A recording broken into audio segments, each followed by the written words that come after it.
Xaçmaz rayonunun Niyazabad kəndində bədbəxt hadisə baş verib. 15 yaşlı yeniyetmə Bağırov Elçin Elmanoğlu gördüyünüz bu ərazidə bataqlıqda boğulub. Hal-hazırda gecə saat 3-dür. Onun axtarışları davam edir. Ekskavatorlar, su hövzəsi, bax bura geniş, böyük bir su hövzəsidir. Amma əslində bura bir yoldur. Burada su əvvəllər böyük su olmuyor. Son yağan leysan yağışlarından sonra bu ərazi sunan dolub. Bəzi yerlərində yəni bir neçə metr dərinliyində su yaranıb.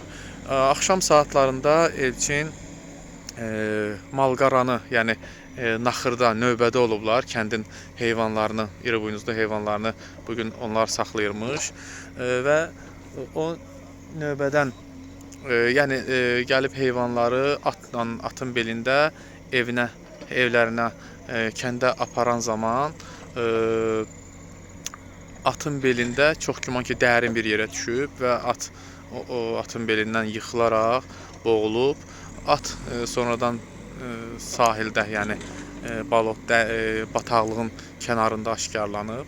Axtarışlar nəticəsində ilk olaraq Elçinin yeniyetmənin ayaqqabıları da tapılıb və bundan sonra onun boğulması ehtimalı daha da artıb və hazırda axtarışlar davam edir. Əraziyə Fövqəladə Hallar Nazirliyinin əməkdaşları cəlb olunub. Ondan başqa texnikalar, ekskavatorlar vasitəsilə suyun qabağı açılır. Bir neçə istiqamətdə su açılır ki, bu bataqlıqdan su boşalsın və bundan sonra ərazidən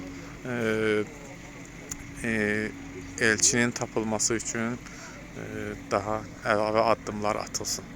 Yəni bütün dövlət qurumları ilə yanaşı burada ərazidə kəndin sakinləri də ərazidədir. Hamısı axtarışları davam etdirirlər.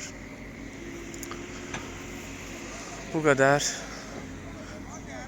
İnşallah ki tezliklə Elçin sağ-salamat tapılar. Ümumiyyətlə onun boğulma ehtimalı düz olmaz.